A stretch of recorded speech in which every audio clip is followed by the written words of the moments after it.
Hello, I welcome you all in this presentation related with the subject fundamentals of surface engineering, and so far we have talked about the various mechanisms that leads to the wear of the material from the functional surfaces, and then various properties which are important from the controlling wear, as well as what are the materials which can be used for improving the wear resistance. Also we have talked about the one category of the surface modification techniques wherein only the surface metallurgy is changed for improving the surface properties, so that the wear resistance can be enhanced. So, what we have seen that how just by changing the surface metallurgy using the application of the heat or application of the localized stresses, we can change the surface metallurgy for developing the wear resistant surfaces. So, in one of the category where we have applied heat for changing the required microstructure in form of the grain refinement or in form of the transformation hardening, and in another category what we have seen that application of the localized stresses at the surface leads to the surface layer, controlled surface layer deformation, and which in turn increases the hardness and the wear resistance through the work hardening approach, through the grain refinement, and sometimes even by developing the composites using the reinforcing agent at the surface. See, in both these techniques there is no change in chemical composition. And in one more category what we have seen that controlled melting of the surface layers helps to refine the grain structure, as well as it also helps to refine the sometimes it helps to achieve the transformation hardening through the melting based approach. So, in these in all these cases, I mean especially in this particular approach we use the high energy density source like laser, like electron beam, like plasma arc, or even TIG arc can be used for controlled surface layer melting, so that by the high cooling rate the grain refinement is achieved, and in some of the cases as per the hardenability of the material transformation hardening is achieved.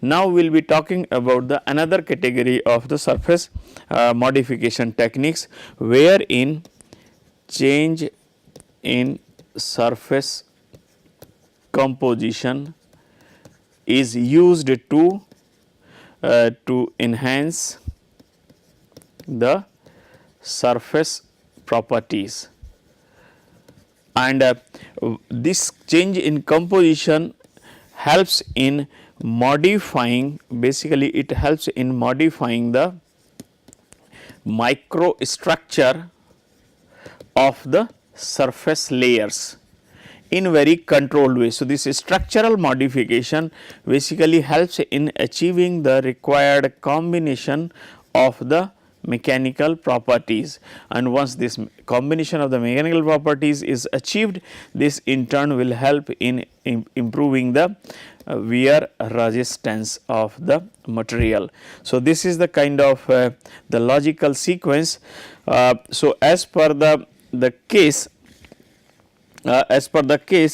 there can be variety of purposes of changing the chemistry for surface modification, but there are two main objectives of the surface modification by changing chemistry,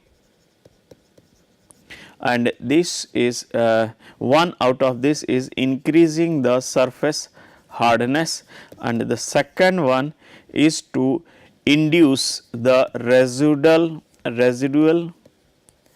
compressive stresses. And when these two objectives are realized, we get many other you can say the secondary associated benefits after the improvement in these two types of the characteristics of the surface which has been modified through the change in chemical composition. So, there are many secondary benefits which may be in terms of like increase in tensile strength of the material, increase in the fatigue resistance of the material. So, it will be able to carry the fluctuating loads more effectively, and it may also increase the resistance to the stress corrosion cracking. And all these things are realized through the compositional modification without any change in the dimensions, without any change in dimensions. When this kind of the approach of modifying the chemical composition, modifying the surfaces through the change in chemical composition is applied. Now, this change in composition is normally realized in certain category of the metal systems, wherever we find that addition of the certain elements will be beneficial for improving the properties. For example, in case of the simple low carbon steels or the mild steels where carbon content is very low, addition of the sum of the elements or the presence of the sum of the elements which are missing in these category of the steels helps to improve the surface properties. So, addition of these elements may be in form of like carbon, nitrogen, boron, vanadium, molybdenum, etc. So, as per the case what we want to incorporate for enhancement of the surface properties, we will try to introduce these elements at the surfaces.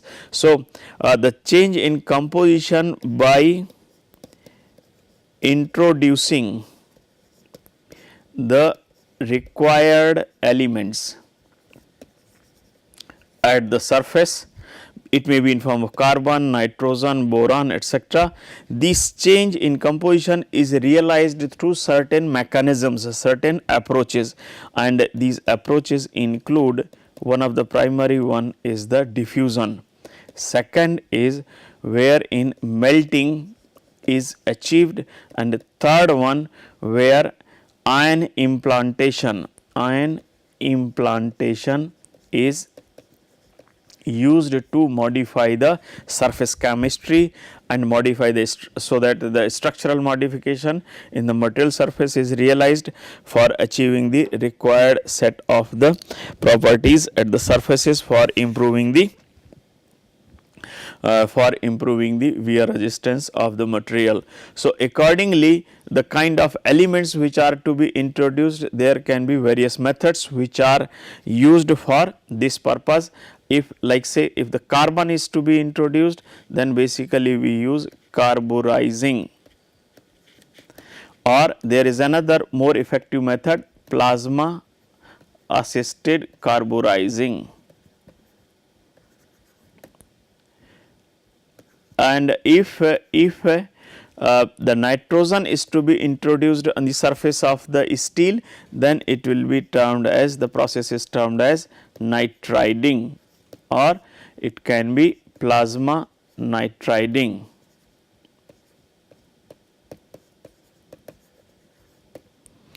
Then for introducing the boron on the surface of the steel, it is called boronizing.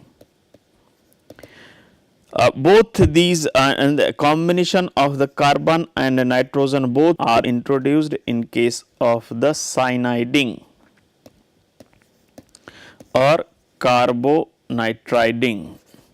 In both these processes, carbon and nitrogen is introduced. In case of the carbonitriding, carbon concentration is more than the nitrogen, and in case of the cyaniding, nitrogen concentration is more than carbon. So, so these are the various combination of the processes, and ions of the various elements like nitrogen or argon are introduced in the surface through the processes like ion implantation. So, in these cases basically the diffusion is the mechanism through which these elements are introduced and composition is modified accordingly, while in another case the crystal structure of the material is damaged through the impingement or impact of the ions directed onto the surface.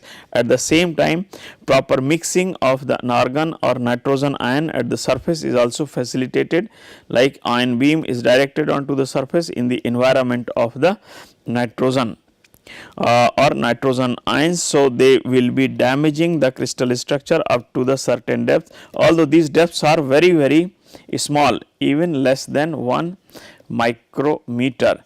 So, very thin layer is modified using the ion implantation kind of the techniques, while somewhat the thicker layer thicker modified layer is produced using the carburizing nitriding kind of the techniques, wherein modified thickness can range say up to 1.5 to 2 mm. So, these are very great thicknesses up to which modification in surface properties through the compositional changes is realized. So, in processes like ion implantation, this thickness, modified thickness is very less, while in other cases like carburizing and nitriding, this is very thick, up to 1.5 to 2 mm. So, depending upon the application for which the surface modification is to be done, the different thicknesses of the modified surface layers will be used, and accordingly will be trying to control the modified surface layers, or the depth up to which modification is to be achieved, that is controlled using the suitable combination of the process parameters, so that the modified surface layers of the required set of the properties can be realized. Now, if we try to see the kind of properties that we normally have with respect to the hardness which we get from the various processes. So, in y axis basically if we have the various diffusion based processes, and in x axis if we have the hardness in Knoop hardness Hk, then say for the steel hardness is very less, then boronizing offers maximum increase in hardness, and then here is the hardness of the titanium carbide, which is too hard. So, if we compare then boronizing results significant increase in the hardness. On the other hand, a nitriding process results in this level of the hardness, and the carburizing will be leading to the somewhat lower hardness like this carburizing. So, what it indicates that here the hardness level may be 300 to 600 levels, here it is 1500 to 1800 levels of the Knoop hardness. So, we get the too high hardness in case of the boronizing, then somewhat higher hardness in case of the carburizing and nitriding as compared to the simple low carbon steels. Low carbon steels will be offering very low level of the hardness. So, the basic objective behind these compositional modifications through the carbon and nitrogen is what? That low carbon steel components, in these components basically the carbon content is enriched, increased up to the required depth. So, if the steel had like say 0.2% carbon content, through the carburizing or through carbonitriding will try to increase the carbon content in the high carbon steel range, so that it is in range of 0.5 to 0.8. So, such a high carbon concentration, once the component is enriched with the carbon, entire component from the austenitic state having the higher carbon content, it is quenched. So, there can be two step process or there can be one step process for achieving the required set of properties. So, quenching will be leading to the transformation of high carbon austenite into the martensite to achieve the required hardness and improvement in the wear resistance of the material. Now, likewise there is another element which is also commonly added in the steel surfaces to enhance the properties is the nitrogen. So, nitrogen is added normally at the temperature like 500 to 550 degree centigrade, and this temperature is primarily used to diffuse the carbon, diffuse the nitrogen in the steel surface at in the ferritic zone, so that sufficient diffusion is achieved while the steel remains in the ferritic state.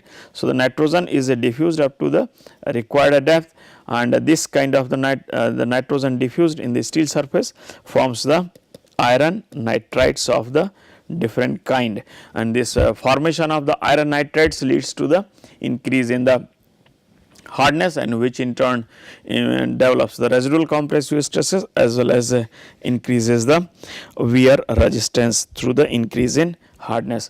So, various mechanisms which leads to the improvement mechanisms leading to the improvement in properties by changing chemical composition. There are certain mechanisms which work in for improvement in properties. These mechanisms include the solid solution strengthening. Second mechanism is the grain refinement.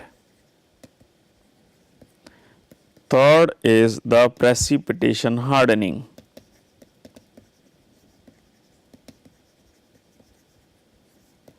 And fourth is the transformation hardening. So, at a time either one or combination of these mechanisms can help to enhance the properties of the surfaces when the chemistry of the surface is modified. So, we can choose boron, carbon, nitrogen to get introduced in the steel surfaces, and when these are introduced it can lead to the improvement in properties through the solid solution strengthening, grain refinement, precipitation hardening, or the transformation hardening. So, for this purpose this kind of improvement through these mechanisms can be achieved directly, or it may require like heat treatment after the compositional modification to facilitate the required phase transformation, so that the change in properties can be achieved.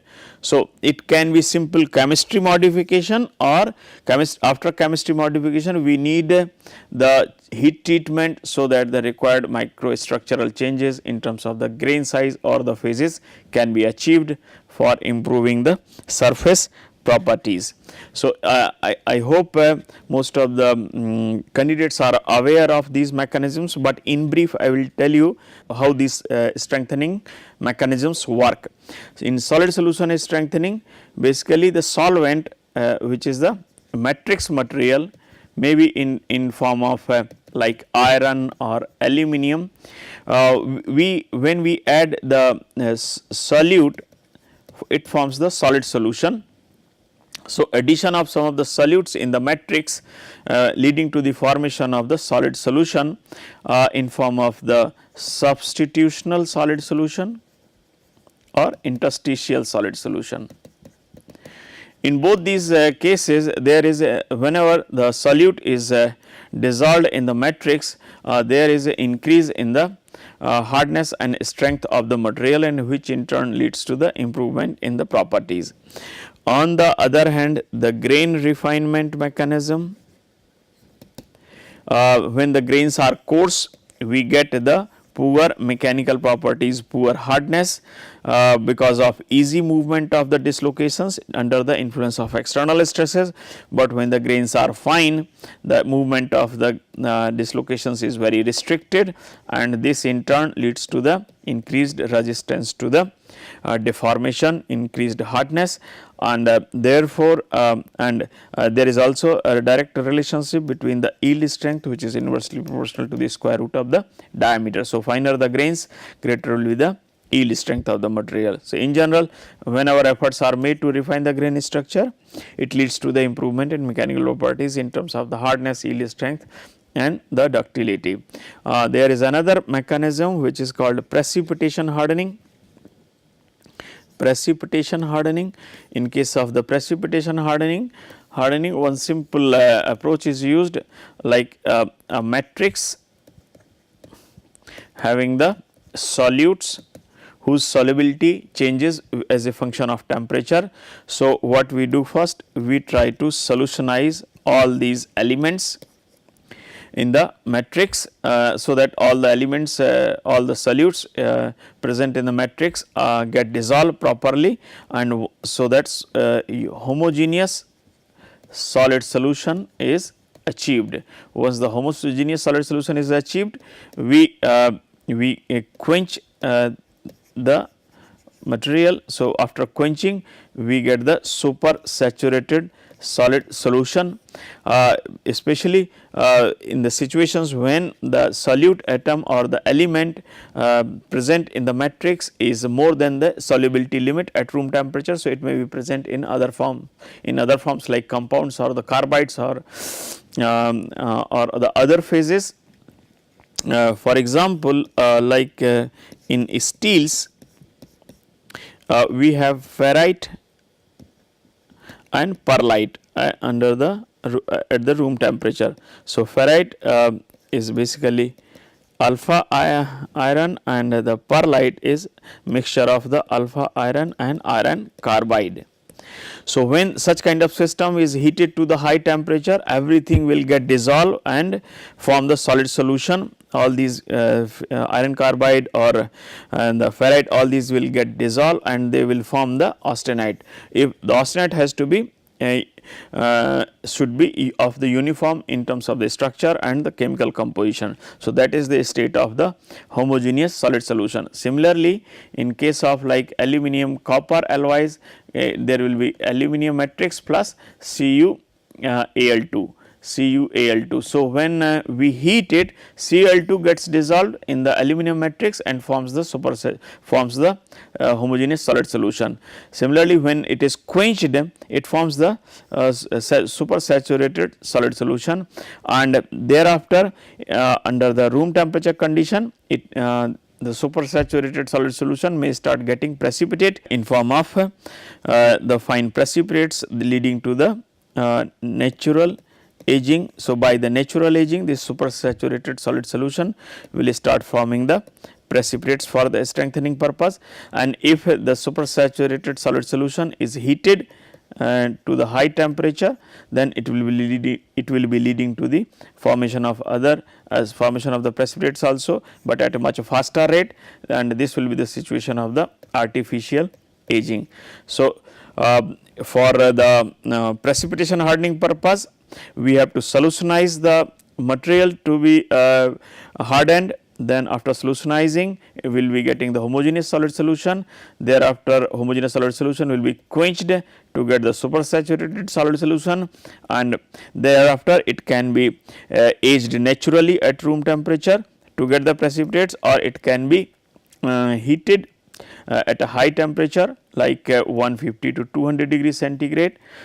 So, again we get the precipitates, but this is the shorter process. It is fast and it takes long time, and all the alloys are not sensitive for natural aging. So, they may be required to perform, it may be required to perform the artificial aging to get the precipitates, and once we get the precipitates uniformly distributed in the matrix, it will be leading to the increase in the hardness and strength and improvement in properties.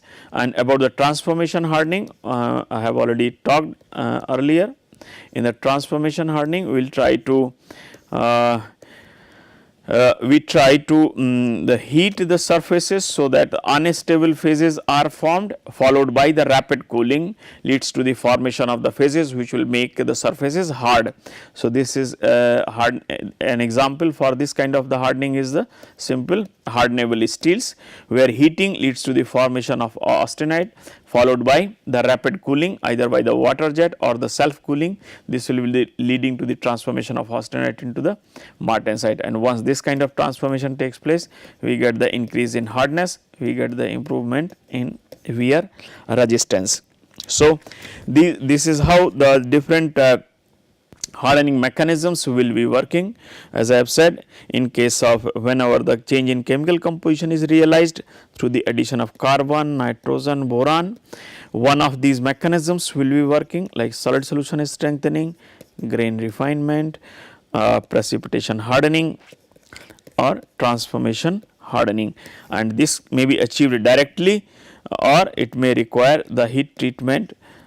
So, just by change in chemical composition, some of these mechanisms work to enhance the properties, and sometimes after change in chemical composition we may require the heat treatment for achieving the required change in the wear resistance, required improvement in the wear resistance.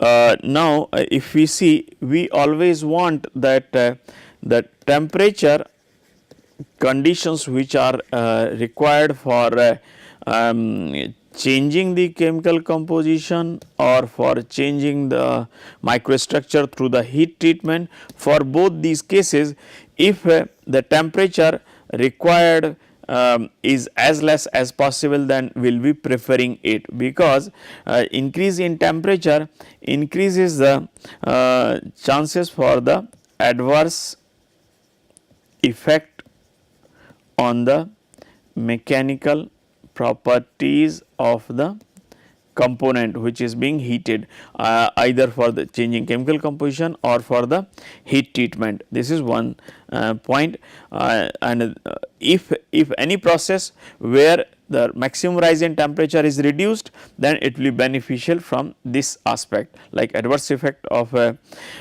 adverse effect on the mechanical properties of the component will be reduced. And another benefit which will be realized through the control of the temperature is that distortion tendency is reduced, and if the distortion tendency is reduced, this is especially important in case of the complex geometries. So, if the geometry is complex or the size of the component is big, where in very large means significant heating is carried out for longer time, thereafter cooling is done, then there will be increased chances for the distortion and increased adverse effect on the mechanical properties. So, if we compare like carburizing and nitriding, carburizing needs the temperature of like say 800 to 900 degrees centigrade for austenitizing, while nitriding is carried out in the range of temperature 550 to say 600 degrees centigrade. So, this temperature is somewhat lower, and that is why it is favorable from these point of views. As I have said, if the nitriding is carried out, nitriding will be carried out in the ferritic zone, not in the austenitic zone. So, if the ferritic zone means nitrogen is introduced in the steel when it is in the ferritic state, then it will not be leading to the metallurgical transformation, but it will be simply causing the change in chemical composition, and thereafter it will be leading to the formation of the iron nitride. But the alpha iron, that is ferrite, it will not be transforming into the unstable phase like austenite. So, this is one effect, that extent of adverse effect on the mechanical properties will be limited when the nitriding is carried out, because it is performed in the ferritic state, and the limited temperature will also be having the lower tendency for the distortion, especially when the geometry of the component is complex. So, these are the two important benefits related with the processes wherein the maximum rise in temperature is limited. If the rise in temperature is too high, then it will have tendency to adversely affect the mechanical properties of the component, as well as it will have the tendency to distort the component. Now, here I will summarize this presentation. In this presentation, basically I have talked about the principle of changing the surface properties by modifying the surface composition through the various approaches. So, basically the carbon, nitrogen, boron or nitrogen ions are introduced in the surface of the steel component so that the required change in the surface properties can be achieved. So, I have also talked about the various mechanisms which will be working behind for the improvement in mechanical properties as well as wear resistance of the component modified through the change in chemical composition. Thank you for your attention.